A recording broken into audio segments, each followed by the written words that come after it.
Senator Hassan. Oh, thank you, Mr. Chairman, and good morning, Secretary Kennedy.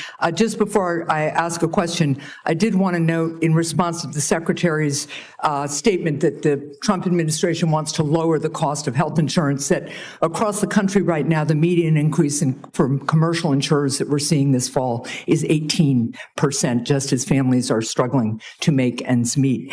Now, I want to follow up on a line of questioning that Senator Cassidy began.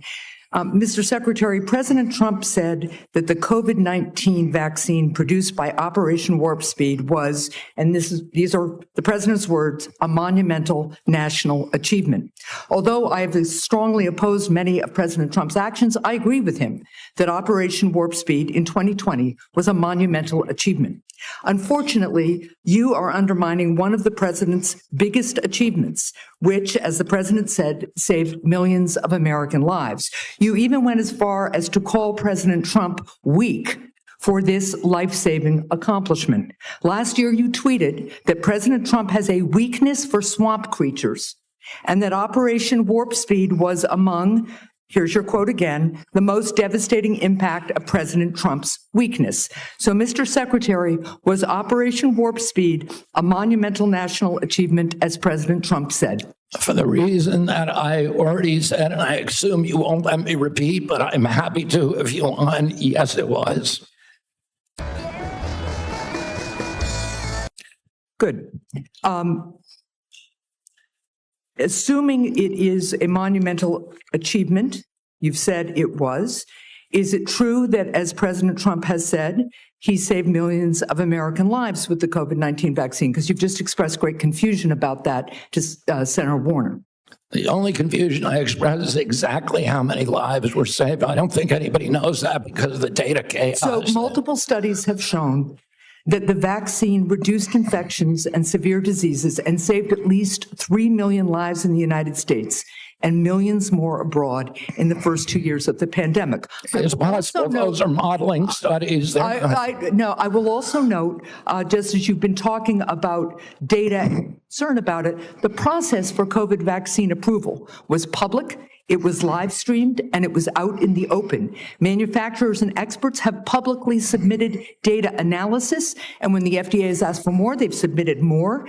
They've done that for years, and the evidence is clear and supports what President Trump has said. The vaccine works, and it has saved millions of lives. Your own process, on the other hand, has not been transparent. You repeatedly choose to ignore data because it doesn't match your preconceived notions and lies. So you have said that the vaccine did save lives. You've said it was a monumental achievement.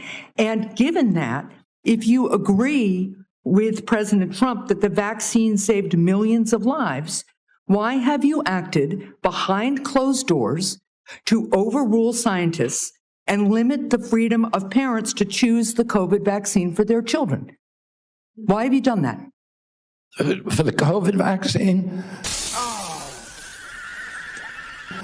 I was removed by FDA because there was the industry. No, it was behind closed doors. No, it's not. And scientists who said they wanted to brief you on the science, scientists who wanted to understand why the FDA, why you unilaterally changed the parameters for giving vaccines, making it possible now, to Senator Cassidy's colleagues' points, that they're going to have to go off-label.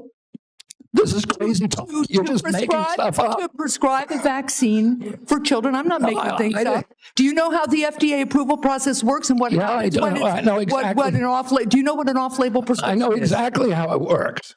I know exactly how it works. So why behind closed doors? It's not behind closed doors. The industry makes the studies, and they could not provide a study that said that it is effective for healthy kids. So when have you produced the data that you relied on and that this FDA relied on to change those parameters? You did it behind closed doors. No, the data is all public. Now parents who decide that That's awesome.